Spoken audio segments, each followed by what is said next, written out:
नया शैक्षणिक सत्र शुरू हो चुका है।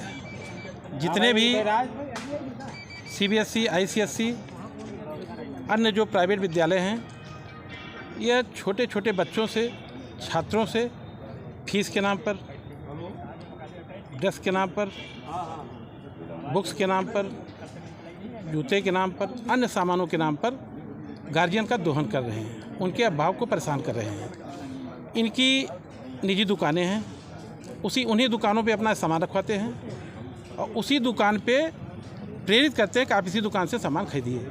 वो चीज़ें बाकी किसी दुकान पे मिलती भी नहीं हैं। उस प्रकार से मनमाना अपना रवैया, वसूली पूरे विद्यालय वाले करते हैं। तो जो निःशुल्क शिक्षा है वो हमारे उत्तर प्रदेश सरकार द्वारा जो संचालित कॉलेज है उसमें है, जो स्कूल है उसमें है, जो CBSE के स्कूल हैं, जो ICSE के स्कूल हैं उसमें नहीं है। उसमें बहुत ज़्यादा ये करते हैं, डेवलपमेंट जो फीस होती है उसको ये माफ़ कर देते हैं और अन्य मदों में ये इतनी ज़्यादा वसूली कर रहे हैं कि गार्जियन इनके यहाँ पढ़ाने के लिए अब मजबूर हो रहे हैं कि किसी प्रकार से विद्यालय छोड़ दें।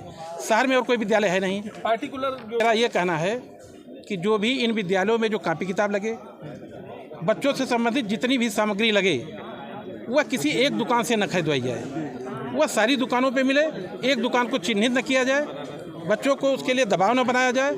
जितनी दुकानें हैं गवर्नमेंट द्वारा जो लाइसेंस प्राप्त किए हुए हैं, सारी दुकानों पे मिले, जिससे उसमें पारदर्शिता रहे। हमने सिटी मजिस्ट्रेट को दिया है। विद्यालयों का नया सत्र शुरू हुआ है और सभी विद्यालयों ने अपनी फीस 20% तक लगभग बढ़ा दी है।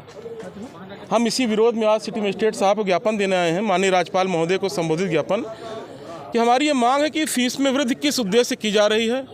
एडमिशन के समय जो फ़ीस ली जाती है उनमें तमाम कॉलम लिखे रहते हैं, डेवलपमेंट फ़ीस, पता नहीं कौन कौन सी फ़ीस लिखी रहती है। वो किस तरह की फ़ीस है, वो कहाँ का डेवलपमेंट वो हो रहा है। और लगातार जो वेतन, जो फीस में वृद्धि की जा रही है बच्चों के, क्या वहाँ के टीचरों के वेतन में वृद्धि उतनी हो रही है। आज विद्यालय को प्राइवेट स्कूलों ने कमाई का साधन बना रखा है और उसका सारा बोझ आम आदमी पर पड़ रहा है, उस आम आदमी पर पड़ रहा है जो पहले से ही समाज में फैली महंगाई से परेशान है। आज आज अभिभावक की कमर झुकती चली जा रही है। उस पर से ये महंगी फ़ीस के बाद भी ये लोग महंगी किताबें दे रहे हैं, महंगे जूते दे रहे हैं। इनके प्रॉस्पेक्टस में लिखा रहता है कि आप इसी दुकान से इस कंपनी का जूता आपको खरीदना है। ये कहाँ तक न्याय संगत है। जबकि CBSE का यह नियम है कि आप NCERT की ही किताबें अपने स्कूलों में चला सकते हैं।